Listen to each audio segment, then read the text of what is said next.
If you want to win games in November at all costs, and you want to walk into the playoffs knowing that you're probably going to lose, and you're also probably going to lose to a less talented team because the coach prioritized the short term over the long term of winning a championship, then you should be upset that the Knicks didn't keep Thibs. Because if that's what you want, if that's the script that you want, then that was the coach for that. If that's not what you want, you can't have your cake on your plate and have eaten it also. Like, that's not possible. And so you can't be sky is falling about every loss and imperfect rotations and matchups and lineups in November, because everything's an experiment right now. You're learning. The answers to open questions is more valuable than necessarily winning an extra game in the month of November.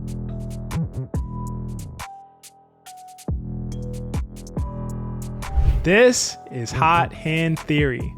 This is a podcast where we talk about the NBA and break things down from an analytical perspective. I'm your co-host XJ. As always, I'm joined by my brilliant co-host, Geoff.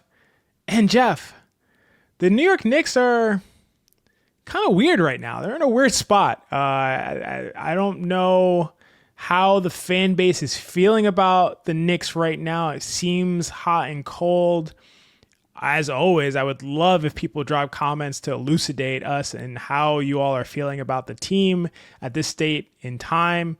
I know how I'm feeling. And how I'm feeling is really going to be based on something that we always talk about over here at Hot Hand Theory. You can always trust us to bring up the macro perspective, which is what both Geoff and I really care about the most. And from the macro perspective, I think I feel pretty neutral about the team. There's some things I think that are really exciting and that you can look forward to. There are some things that are just like unfortunate. OG Anunoby's injury really prevents you from learning a lot of different things, but it provides an avenue to having some questions answered. And interestingly enough, I think with this most recent Nets game, we did see some answers to some interesting questions when it comes to Karl-Anthony Towns. I mean, if I was choosing where to start, I would talk about Karl-Anthony Towns because that's like been the thing that I see the most on the social media timelines. But I'm not the one who starts where we start, who chooses where we start. It is my brilliant co-host, Geoff, who chooses where we start. Geoff, where should we start with the New York Knicks this week? We should start with how I'm doing, per usual. No, we shouldn't start there. It's funny because that's where I would start. So, like, big surprise to anyone. It's been a couple weeks since we've discussed this team, but XJ and I are still on the same page. I have... not a take, but I just need to get something off my chest here, XJ, and I fear it's going to be remarkably unpopular with Knicks fans. But I've never been shy about saying stuff that made people, get mad at me or dislike me or whatever. So I guess here I go again, and we'll see how our Knicks fan audience reacts to this. So Karl-Anthony Towns this season is shooting 56% at the rim. He's shooting 21% from the mid-range, and he's shooting 32% from three. Those are all career lows, like to a laughable degree. His career low going into this season at the rim was 62%, so that's a 6% dip. His career low from the mid-range across a full season was 38%, so that's a 17% dip. And his career low from three was his rookie season when he shot 34% from three. So a small dip, but like if you ignore his rookie season, then it's a decently bigger dip. And in spite of those numbers, XJ, dunks and threes just came out with its yearly EPM metric, which estimates impact, not the one they have where they project like Darko does. They came out with what's happened so far this season. Karl-Anthony Towns, XJ, is in the 91st percentile in offensive EPM. 91st percentile with these shooting numbers. It's the same as his offensive impact his last season in Minnesota when he shot 42% from three as a power forward. His offensive impact per dunks and threes, shooting this poorly, would be higher than 5 of Anthony Davis's last 6 seasons. It would also be the second best of Julius Randle's 5 seasons in New York. Just think about that for a second. This is Karl-Anthony Towns shooting at a rate which is impossibly unsustainable. He is never going to shoot this bad. If he keeps shooting this bad, it would be like an outlier of historic proportions. We have 10 seasons, his entire life that we know of. I feel like you going on about Desmond Bane a few weeks ago about in our Orlando episode. Like, it is unfathomable that Karl-Anthony Towns keeps shooting this bad. And in spite of shooting this bad, because of him playing center more, because of how he's being used as a hub at the top of the key, with those DHOs to find cutters, and just him simply existing in these lineups with this deployment, creating more space for cutters, for Mikal Bridges, who's having the best stretch of his entire life as a basketball player, for Jalen Brunson, for everybody else he plays with. Just his simple existence on the basketball court is making everybody else better. And this is reflected in one of the best top-down metrics there is. And this is with, again, the worst shooting you'll ever see from the guy. So, like, it really, really annoys me when you see analysis and you see, like, I almost am more empathetic to the emotional reactions, because at least Knicks fans are just, like, wearing their hearts on their sleeves. They're living and dying with every game. And, like, that's awesome. That's what makes this fan base so great. But if you're going to analyze the team, you have to contextualize this stuff. Like, he's still been a really, really useful offensive player despite basically not having his greatest weapon. Like, imagine Steph Curry. Imagine you took Steph Curry's shot away. He would still be really helpful, but just, like, imagine that. You took Karl-Anthony Towns' greatest weapon away, and the data says he's still helping the team a lot. I just don't get what fans and Knicks analysts want from the guy. I don't understand why he is so disliked by the fan base. It'll never make sense to me. The team ceiling and the philosophical structure of the team is built around his skill set. You can't have Karl-Anthony Towns on your team and not build the team to maximize his skill set. If you go a different direction, you're going to be less than the sum of your parts. The whole is going to be less than the sum of its parts. They've gone in this direction. It's been hit or miss without OG Anunoby. Big surprise. We'll talk about that in a little bit. But in the end, it always seems to come back to this guy, and I just don't get it. I don't get it at all. It's incredibly frustrating. And I thought that sharing a little bit of that data would be helpful, because, like, just his existence on the basketball court is a huge help to the Knicks fans. And what do they think is going to happen? Do they think he's this bad a shooter? Nobody does. There's nobody who could pass a lie detector who thinks this shooting is reflective of what Karl-Anthony Towns is as a shooter. So if he's already one of the 30, 40 best offensive players in the NBA, when he's shooting this bad, what is going to happen? How can we be so short-sighted as analysts? It's wild to me, actually. That was a beautiful rant. I really appreciate that rant.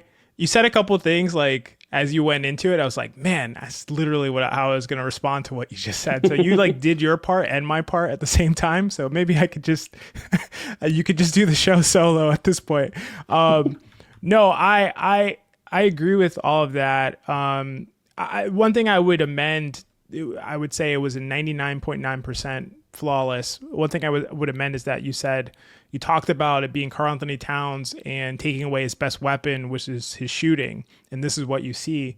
I would argue you can't take away his best weapon, because that's just his gravity as a offensive center, which is not something you can remove from him. When you play him at center, that weapon is there. And no matter what, I mean, unless maybe, 10 years into the future, he's 40 years old, still playing, and he doesn't know how to shoot anymore or something like that. But outside of any of these unrealistic scenarios, he will always have his best weapon. And thusly, he will always be impacting the game at an extremely high level as a 5, no matter what he's shooting, no matter what he's doing, whether he is a mess, whether he is shooting poorly, whether he is aggressive or not aggressive, or whatever the case may be. His best weapon will always be a part of it, because it's inherent to who he is as a basketball player. And that's why we see that kind of impact. He's played a ton of center. Mitchell Robinson hasn't played much. They've shared the court for, I think, maybe like 140 possessions or something like that. And then the rest of the other time, which Karl-Anthony Towns has not missed a game, he's played without Mitchell Robinson. And that's a ton of minutes where he is playing the 5 in all of these different lineups, tons of 5 shooter lineups. And so in those situations, whether Towns shooting well or not, he's going to impact the game tremendously well. Like you mentioned, a couple things with his passing and all of those things. I just think like I really would love to hear from our audience in terms of like people who feel negatively about Towns, because I know it's a large contingent of the fan base. And like you said, what I was going to say is that I don't begrudge anybody who just like emotionally feels like this guy's frustrating. Like like shoot the ball, shoot it well, like do the things I want to see from you consistently, like stop fouling, I just don't like, I can understand as a player, some of his, hit the yelling, when, like that's a foul, like all that, like that stuff. I get that just being annoying and it being like, I think even honestly, Geoff, I think even you find that stuff annoying from Karl-Anthony Towns. Yeah, I do. I think it's funny that like Brunson rarely complains and Towns complains all the time, because I do think that that's kind of emblematic of the whistles they get. Like Towns gets brutalized in the paint, and yeah, Brunson's just like, let's keep this going. This is I don't want to mess things up. I'm cool with this. Yeah, that's a good point. It's interesting. So I get it from that standpoint of him just being like an irritating player, but like in terms of his impact on the game, it's there. It just is there. And during the Nets broadcast, the Knicks Nets game, Mike Breen was talking about how Towns was taking so many long threes and how poorly he's shooting on these long threes this season. I thought it was a really good insight to bring up and say, like, he's shooting these low percentages. We look at what he's shooting on these long threes, actually shooting really, really low on these long threes, and he's taking so many of them. Maybe that's why he's shooting this low percentage, and maybe that's the problem. And so Breen's conclusion basically was like, he is taking too many threes or too many threes from too far away. And I'm here to say that is absolutely not the case. There is so much value in taking these long threes. And to me, that is part of why we're seeing this impact from Karl-Anthony Towns despite the poor shooting percentages. And it's so interesting because I'm going to talk about somebody, man, no one's going to like this episode. I'm going to talk about somebody that Knicks fans don't seem to like very much. LaMelo Ball. LaMelo Ball, how can a player be shooting 28.6% from three? That is, to be clear, you talked about Karl-Anthony Towns. Karl-Anthony Towns is shooting 33.7% from three. The LaMelo Ball is shooting 28.6% from three. That is 9th percentile in the NBA. That means that there are 91% of other players who take threes shoot a better percentage than he does. On 10 threes per 75 possessions, he's using all of these possessions to shoot 28% from three. This should be horrendous. He has a 94th percentile offensive impact in early season EPM. That's higher than what you just described as Karl-Anthony Towns' offensive impact. How is that possible?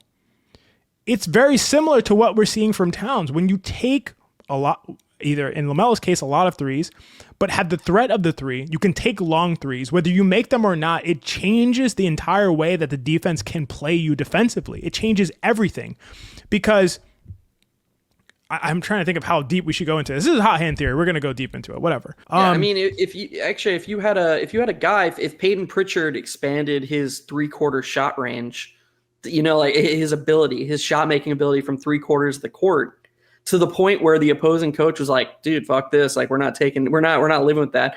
Or to a point that furthers the point, they've been talking about the 4-point play. Like imagine the half court line became a 4-pointer. And there was a guy who was only making those, quick math, 28% of the time or something like that. Like, oh, he's only shooting 28%. But it was to the point where, 28% on a 4-pointer is more quick math, 1.12 points per 100. And the opposing coach is just like, yeah, we're not going to live with that. Like somebody's got to make sure he doesn't get that look clean anymore. He's just too good at those. Okay, well, he's shooting 28%, but you have a defender who is now no longer guarding 3s and 2s because he's attached to this guy. That is impact. These microtransactions across 100 possessions, they add up for the team. And this is the stuff that actually doesn't show up in the scoreboard. Like when people say, oh man, like I love that guy. What he does, it just doesn't show up in the scoreboard. Like usually those guys' impact actually does show up in the scoreboard. It actually is very reflective of what their impact. If anything, it probably overstates it because of other passive reasons. But a guy like Towns, a guy like Steph Curry, what you're describing with LaMelo Ball, these guys' impact doesn't show up on the scoreboard because it's just repetitive across 100 possessions. It's always there. Yeah, and that's beautifully said. And so I think that it's just some of that stuff where it's like this quote unquote invisible stuff. Like it's like you don't feel it and you don't see it. It's not like in your face, not tangible. And so it just feels like this guy's not doing well. He's shooting and he's missing. That's what you see. Shooting shots and he's missing them. And it's like, this is not helping the team. And trust me, it would be helping the team a lot more if he was making the shots. So I agree with you on that for sure. If he was doing this and making the shots, he would be, one of the top 5 to 10 offensive players in the league, which he has been when he's played at the 5 primarily. So I see that coming as he starts to make these shots. I don't think he should adjust his shot diet or anything like that necessarily. But I do think that his ability to get to the basket, a lot of that is in part leveraged by his threat of the 3-pointer, and he's always going to have that. And when 5s are guarding him, good luck trying to stay in front of Karl-Anthony Towns when you're trying to guard against his shot, which is a pretty quick release on a short jump. And you have to try to defend that shot. You have to respect that shot. So that's why he gets to the rim, and he's so strong and powerful with amazing touch. He's just a great offensive player. So I would love to hear feedback about what are the major gripes about Karl-Anthony Towns as a player. I understand it as a symbol, as an entity, as a personality, all of that stuff. I get that stuff. I fully understand it. But as a player, what are the major gripes that people have with Karl-Anthony Towns? I would love to know from all of you. And obviously you all know we respond to every single comment that we ever receive on this channel. So we will engage with it. And I'd love to see that. Anything else you want to say about Towns before we move over? Yeah, I just want to add, because you brought up the ceiling aspect of it. If that was the analysis, if people were like, well, they're not going to win a championship with this version of Karl-Anthony Towns. Of course, that needs to be baked into what we're saying right now. Like, if Karl-Anthony Towns keeps shooting this way, we're not going to be sitting here in April or May and they lose in the playoffs and be like, yeah, but like his impact, his gravity, like he needs to make shots. That needs to be a part of the equation, even if the things we are saying are true. These things are true, and he still will be somewhat valuable. But for this team to win a championship, it needs to be the best version of itself. And for it to be the best version of itself, Karl-Anthony Towns providing gravity isn't enough. He needs to also justify that gravity with the shot making. And baked into my analysis is the belief that is coming. But in the meantime, across these however many games to start the season, I just want to remind people that even without the shots going in, he's been very helpful to the Knicks. Yeah, I think that's a great summary to that part of the discussion. And I think to that point about kind of what's baked into the analysis of where things will go, all of this is like kind of tied into some idea or concept of regression to the mean, where we think that players have a certain skill level or talent level, and that is representative of who they are as players in terms of what percentages they shoot, given the particular shot diet that they take. And we have a general belief that players are going to shoot that over a ton of possessions, and they'll eventually get to that level. And I do think that that's true for Towns. And I think that that's true for the Knicks. And so without OG Anunoby, it's really tough to evaluate them in any kind of way where you say, this is meaningful for what things will look like in the future, because OG Anunoby is the Knicks defense. Like, it just is the truth. That's really sort of a scary position to be in, I think.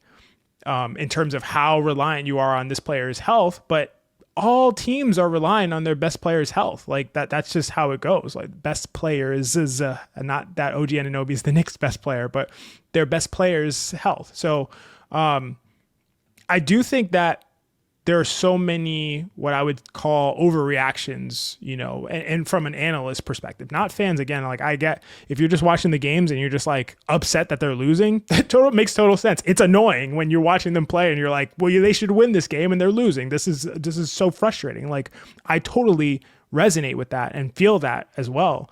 But in terms of analyzing the game and analyzing the team, I just genuinely believe you have to separate that out. And the overreactions to like the 15 games or 16 games that they've played, or maybe it's 17 now, I don't even know. But has just been kind of wild to me. Like they lost a game to the Orlando Magic where they didn't have like 3 of their top 8 rotation players against a very good Orlando Magic team. And the players that they didn't have include 3 of their top 4 best shooters in terms of 3-point percentage. Their 3 highest volume shooters. And again, I'm talking about OG Anunoby, Deuce McBride, and Landry Shamet. Their 2 best perimeter defenders in Deuce McBride and OG Anunoby. And then their defensive stopper 5, who we need to talk about as well, played effectively, in my opinion, like maybe I'm being myopic here, the worst defensive game I've ever seen from him. Like that was like the worst Mitchell Robinson defensive game I've ever seen in my entire life that I can remember. Maybe I'm sure there's other ones that people can bring up, but that's a game that they lost. And the response to losing that game was like the takeaways about how, the last year's coach would have made sure that they were more ready to play, and that's why they lost. Like, what? It's okay to feel that. Again, it's okay to feel that way, but we can't pass that off as like analyzing the game, in my opinion. There's real tangible things that are happening here that can cost you games. And to me, and excuse me, I'm gonna kick it to you in a second, Geoff. But like I just have to, like, if you want to win games in November at all costs, and you want to walk into the playoffs knowing that you're probably going to lose because you're probably going to lose. Also, you're going to lose, and you're also probably going to lose to a less talented team because the coach prioritized the short term over the long term of winning a championship. Then yes, you should have kept Thibs. Like you should be upset that the Knicks didn't keep Thibs, because if that's what you want, if that's the script that you want, then that was the coach for that. If you want, when OG Anunoby and Deuce McBride and Landry Shamet are all out, for Mikal Bridges and Josh Hart and Jalen Brunson to all play 45 minutes on November 20th, and Ariel Huck-Porty to play 35 minutes, as the direct backup to Mitchell Robinson or whatever it is, like, and never see another 5-shooter lineup again for a significant amount of time for the rest of your life, and to have the best health luck in the world, and then to just still lose to teams that you're better than in the postseason. If that's what you want, then you should be upset right now. If that's not what you want, like, to me, I'm like, you can't have your cake on your plate and have eaten it also. Like, that's not possible. And so you can't be sky is falling about every loss and imperfect rotations and matchups and lineups in November, because everything's an experiment right now. You're learning. We just saw Tyler Kolek play extremely well against the Brooklyn Nets, and I thought that was the way that he played, and I don't want to go on a tangent, but the way that he played with Karl-Anthony Towns and that dynamic, that guard big dynamic, is like something that I feel like Jalen Brunson can learn from, which is a weird thing to say, that he can learn from Tyler Kolek. He was feeding Towns in a way that facilitated the best version of Towns, and I think we need to see that from Brunson more. That speaks to something you've talked about in the past, but that's an experiment. That's something you're learning. You like, we're not saying bury Tyler Kolek because Landry Shamet is out, and so he's not good enough, and just play him 0 minutes and just play Jalen Brunson 48 minutes. Like, we're learning things because you're trying to win a championship. And yes, trying Mitch on Franz. Franz is one of the best players in the league. Roasting Mitchell Robinson. Okay, it'd be nice to know for the future, if you're in the playoffs and you're playing the Orlando Magic, which is probably going to happen, to be honest with you, it'd be nice to know whether, Franz is cooking somebody like OG or something. Maybe we can go to Mitch. Now we know, no, you can't do that. But we wouldn't have known that if we didn't see it. So to me, the information that you get is more valuable from trying things out. That the answers to open questions is more valuable than necessarily winning an extra game in the month of November. Like, answering those questions has a higher rate of return on investment than does winning an extra game in November, or even 2 games. So I don't know. Like, I'm open to dissenting opinions and opposing perspectives here, of course, like I always am, but just like the style of like analysis to me is so short-sighted. And so like, that's just what came out of my mouth. So I don't know. I thought you did great. I thought you explained your side of things very well. I think I think the fact that OG Anunoby is out adds even more credence to the last thing that you said about games in November, about the information you can potentially learn that has value months from now, having more value or superseding a win right now. And the reason that is because if OG Anunoby is not in the equation, it doesn't matter. Like if you're a Knicks fan, you need to understand that. You need to understand that OG Anunoby is so important that there is no championship if he doesn't exist. So like some sort of takeaway about a loss to Orlando in November that is like an encapsulation of the team's ceiling based on this performance against Orlando is bad. It's just bad. It's bad analysis if you're trying to extrapolate the general on-court performance or like the attitude or how hard they tried or whatever you want to say about that. If you're trying to extrapolate that single game to, well, this team just doesn't have it or whatever, when they played without OG Anunoby, that's just not good analysis. You need to take away things that can matter down the line. How they perform without OG Anunoby does not matter to the 2025-2026 Knicks. It is irrelevant. It is completely irrelevant because OG Anunoby on the Knicks teams that win a championship, OG Anunoby will be on 99.99999% of them. He just will be. He is one of the most important players. He does everything for them on defense. And he mixes that with spacing they cannot get at his size and position anywhere else. He is one of the three most important Knicks on the team, and the gap between 3 and 4 is wider than the gap between 2 and 3. There is a tier 1, A, B, C, and OG Anunoby is in that tier. But you can take things away from a game like they played against the Magic, like they played against the Nets. You can take things away like, can Mitchell Robinson guard Franz Wagner? What kind of lineups is Mike Brown playing when Mitchell Robinson isn't playing? Is he leaning on, is he going to more shooting? Is he not going to more shooting with Towns at center? These are things you can glean as an analyst because they matter. They matter a lot. When Karl-Anthony Towns is playing center, the best way to maximize him and the lineups he's in is to maximize the space. So you want a coach who's going to lean on those things. Those are the things you can take away from those types of games. Not just like, oh, they lost to the Magic, this team isn't that good. Like, yeah, this team isn't that good without OG Anunoby relative to expectations. Big surprise. That's nothing. That's nothing. Yeah, I mean, I agree with all of that. I want to say, like, I feel like, at least for myself, I feel like I'm coming off as like lectury at this point. Like and that's not what my goal. Obviously, we're trying to build a community here. We want to understand others' perspectives. I would love to hear if what we're saying right now feels like it doesn't resonate with you. That I'm sure you have valid reasons for that, and I'd love to hear your thoughts. If you want to drop them in the comments, again, we'll respond to them. But yeah, the team can't win without OG Anunoby. That's it. They're not winning anything. I mean, maybe they'll win a first round playoff matchup or something like that, but they're not winning a championship. And to be honest, you got Mike Brown, you fired Thibs and you got Mike Brown because your goal is to win a championship. If your goal wasn't to win a championship, if it was to advance like, in the playoffs, then you wouldn't have made that move. Then the move didn't make sense. So your goal is to win a championship. That's your explicit and implicit goal. And without OG Anunoby, you're not doing that. You're just not. So we got to find out what other questions we can answer.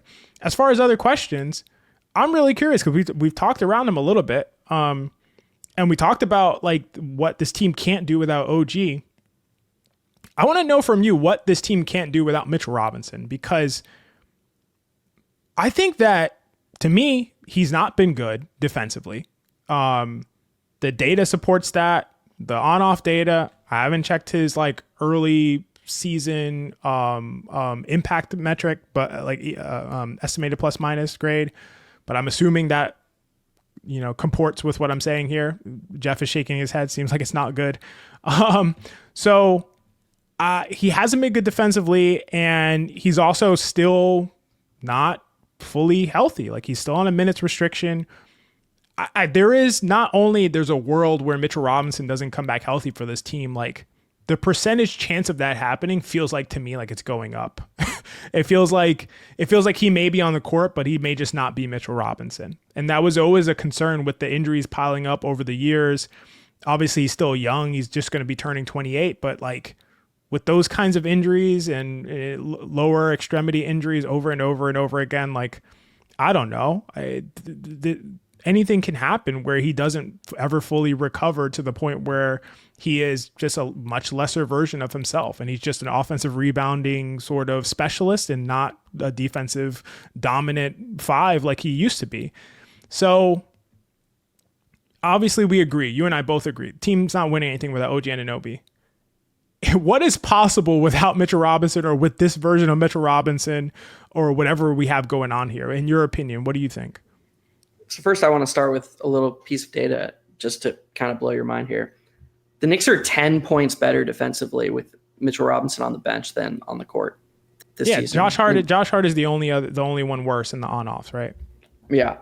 So yeah, the defense is 10 points better per 100 when Mitch doesn't play, which is very interesting because I shared some Karl-Anthony Towns defense data earlier this season with Knicks fans, and I got a lot of pushback that the only reason that numbers would like Towns is because Mitch is back and he was carrying the defense and stuff like that. The Towns thing is just still so interesting to me.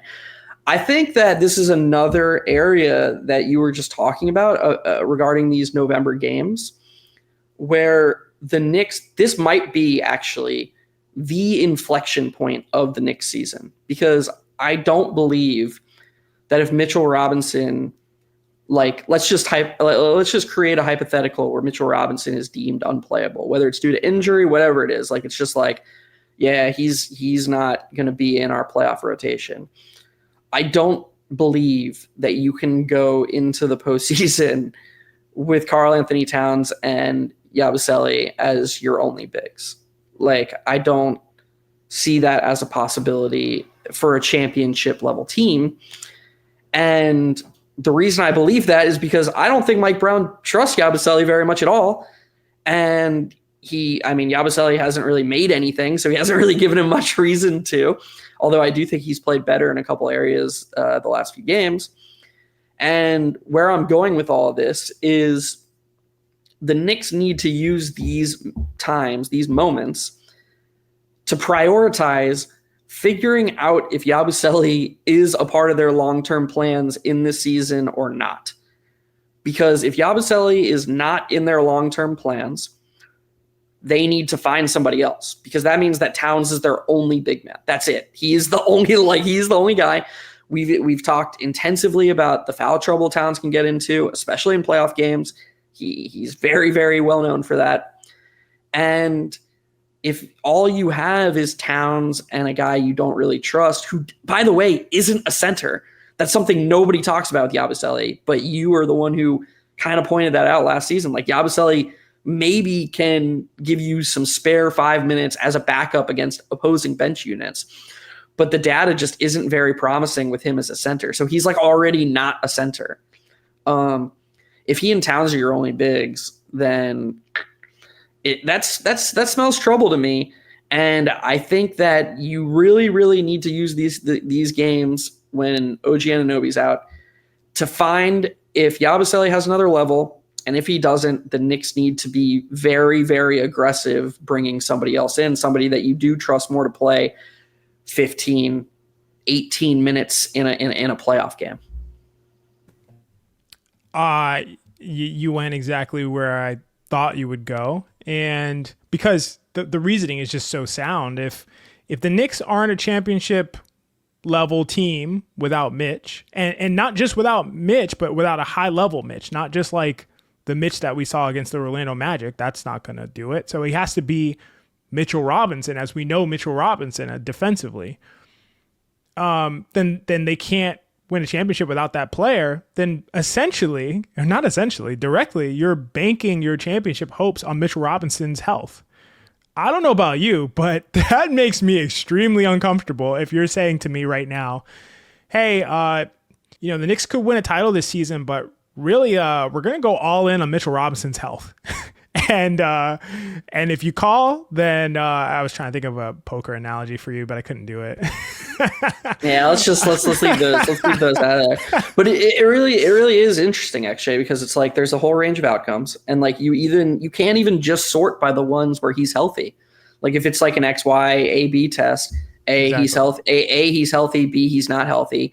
Even if you could say like 40% of the time you could guarantee Mitch is healthy when the playoffs start, there are still times he just gets hurt in the playoffs like we've seen, and then you're really screwed. And then as we're seeing in some of these recent games, we're not even guaranteed to have the best version of Mitch in the outcomes where he's healthy.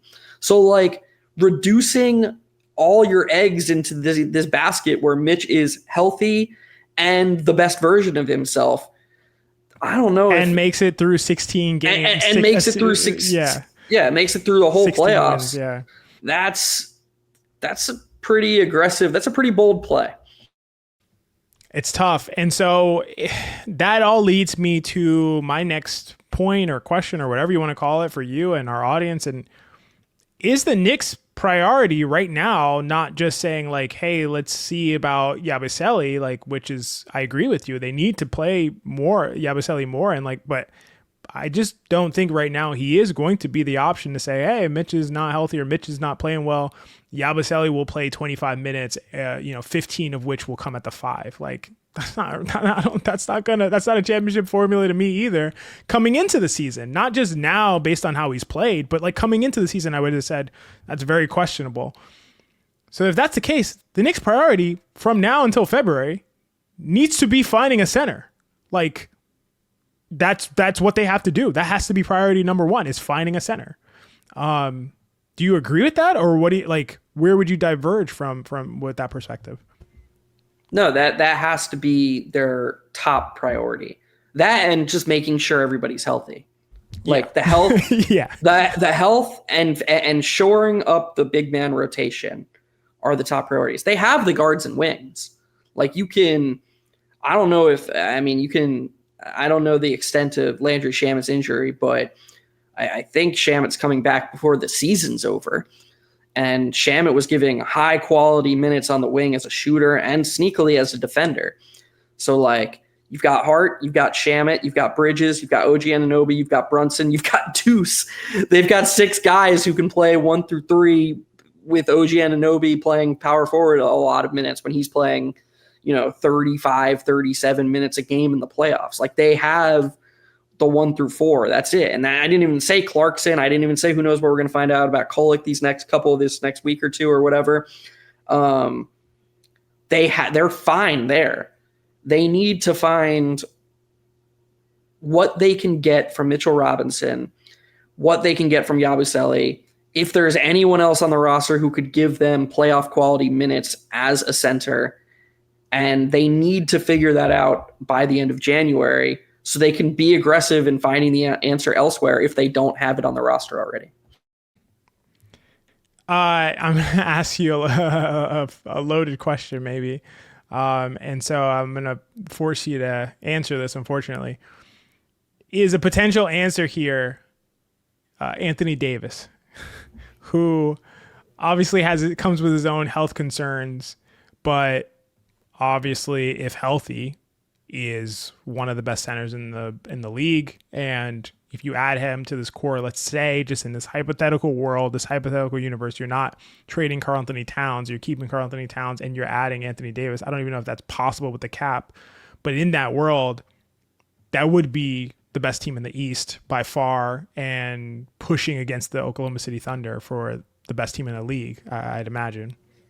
So you'd be like trading like Hart and Mitch and then matching salary?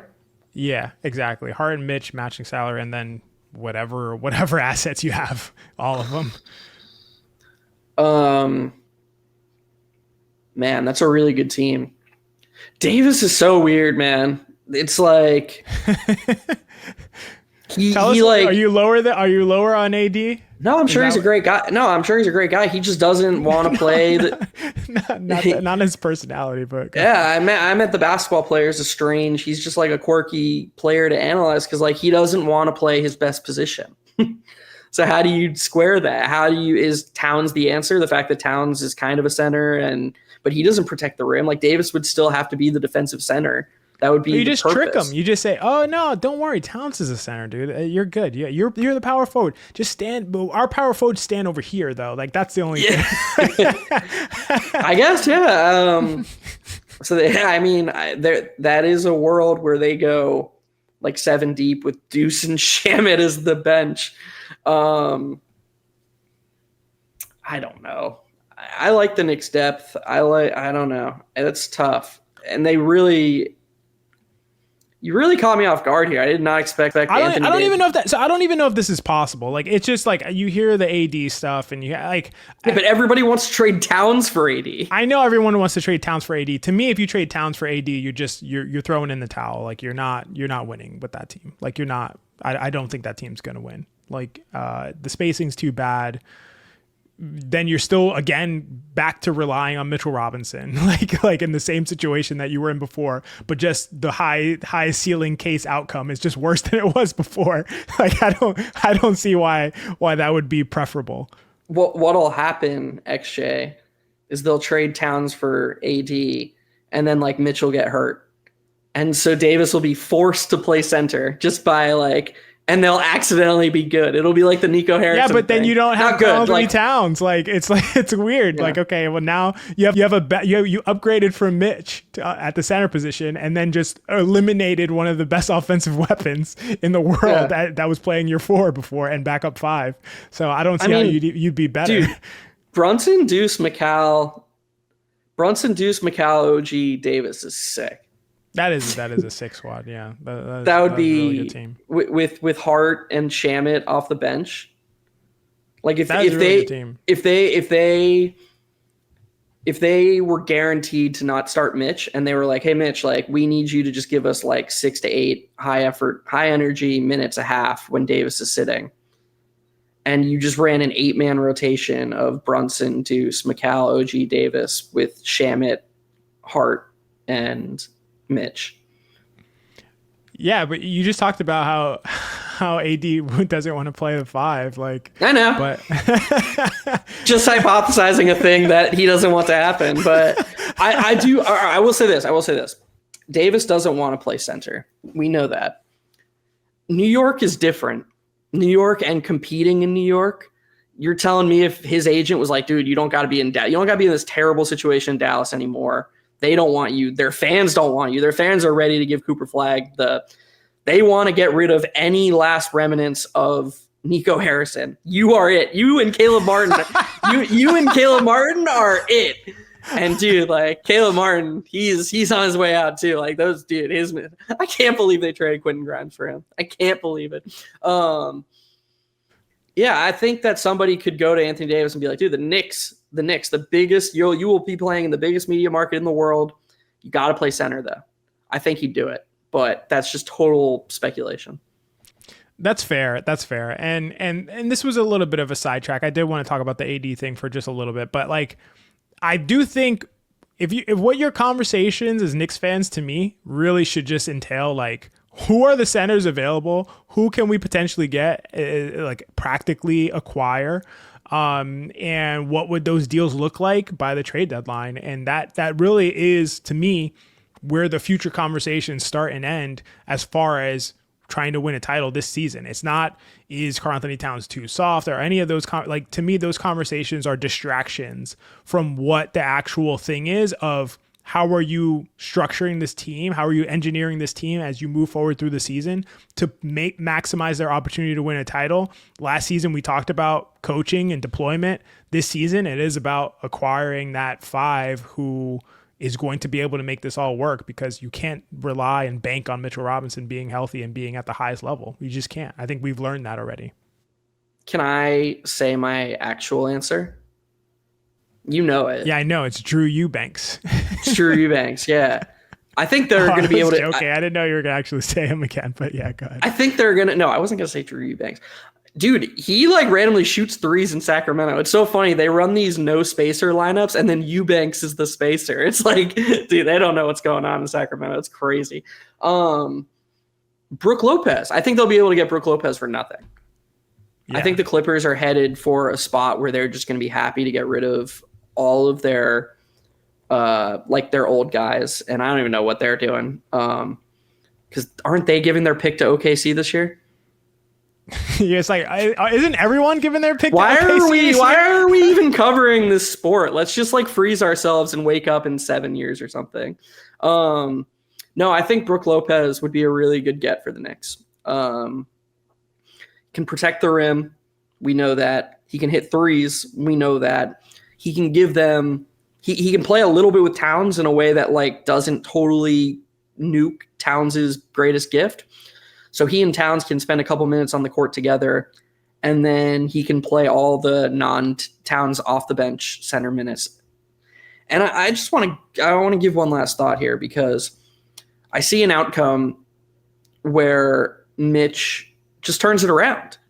Like, and XJ and I often have these conversations where we know what's underlying, and this is probably a bad job by us. This is probably just us not doing our full due diligence and our full duty as like podcasters here. We have these conversations where he and I know what's underlying the conversation, but maybe we don't relay it to the audience. I think XJ and I both agree that there is just every opportunity that Mitch just ramps up and is a part of the puzzle. We're not saying that that's impossible. We're simply sorting by the outcomes where he doesn't, where he's either injured or he just doesn't turn it around. So like, if you're sitting there and you're like, God, these guys are giving up on Mitch so early, I totally get that, because we didn't really relay that as well as we possibly could. But that is possible too. The Knicks just need to find that out. They need to find whatever the answer is at center, whether it's Mitchell Robinson or it's not. They need to find that out so they can act accordingly. And that is the most important part of these upcoming weeks. Without OG Anunoby, it is not wins and losses, because the wins and losses are like, yeah, they matter for seeding, but they're not reflective of whether or not the team can reach the ultimate goal, because they're not reaching the ultimate goal without OG Anunoby anyways. Yeah, it's a critical caveat and clarification. I think it's really important. I'm glad that you said it. And hopefully no one's listening to this thinking like, these guys hate Mitchell Robinson. Mitchell Robinson, if he's healthy, and Mitchell Robinson is a perfect piece for this team. Like historically people know I love Deuce McBride starting with the starters instead of Mitchell Robinson or Josh Hart. But I've kind of been like, I like this starting lineup with Karl-Anthony Towns and Mitchell Robinson, because it doesn't restrict how much you can go to 5 shooter lineups, and it actually saves that punch for kind of like later in the game when you're against weaker offensive attacks. So you're not losing so much on the defensive end, and you're completely dominating the game on the offensive end. I think that is a matchup that really works, and it works because Mitchell Robinson, I believe, is so good defensively when he's himself. And so the problem is he going to be himself? And I'm not a person who is going to bank on like, well, I just believe in the guy. Maybe you are, and that's okay. But to me, that I'm just not banking the Knicks title hopes on Mitchell Robinson's health. And that's what's happening. Even if he does turn around, let's say he turns it around and he plays the next 20 games and he looks spry and he looks youthful and he's back to himself. Does that mean that he's going to make it the whole season that way and make it through a playoff grind, that postseason grind that way?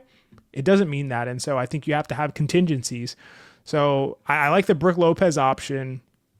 I think that if they could maneuver that and make that happen, I think you sort of have to do it, because that would be the best of all worlds, and he's not going to be a super expensive option, and the Knicks don't have a lot of trade assets. So I think that is like the most realistic and probably best option. But we'll love to know, if you're listening and you've made it this far into the video, if you have a thought about this. And I just kind of think this is going to be a recurring conversation as the season goes on, because I don't think there's a way around this. Even if Mitchell Robinson comes back, plays well, and is healthy, still doesn't really make this not a non-issue. It really doesn't. So any last things you want to say on this pod? We kind of went everywhere with this pod, but I thought it was a lot of fun. So hopefully the audience found it a fun conversation also. Any last thoughts you have, Geoff? Yeah, it was fun. It's always fun to dive back into the Knicks world. Thanks to all of our Knicks fans, the ones who made it to the end and don't. You guys always leave the best comments for us. You always say the nicest things to us. So we just really appreciate you as always. And XJ, great time with you today. Those are my final thoughts. Nice. Very, very wholesome final thoughts there by Geoff. And And you don't have to leave nice comments. You could leave comments disagreeing with everything we said, and we'd love to get those comments as well and engage with them. And like I said, we always want to expand our perspectives. We view this as a community. We view this as a mutual exchange, not a one-way exchange where we tell you what you think and you just accept it. But no, we'd love to hear your thoughts back and where you disagree. And we can change our minds and change our opinions. And then we'll also tell you next week, we saw this comment. It was great. We actually changed our mind on it based on what this person said. So love to see your comments, love to engage. And until next time, this for Geoff, I am XJ, and it's been a while since I've done it. Sorry. This has been Hot Hand Theory.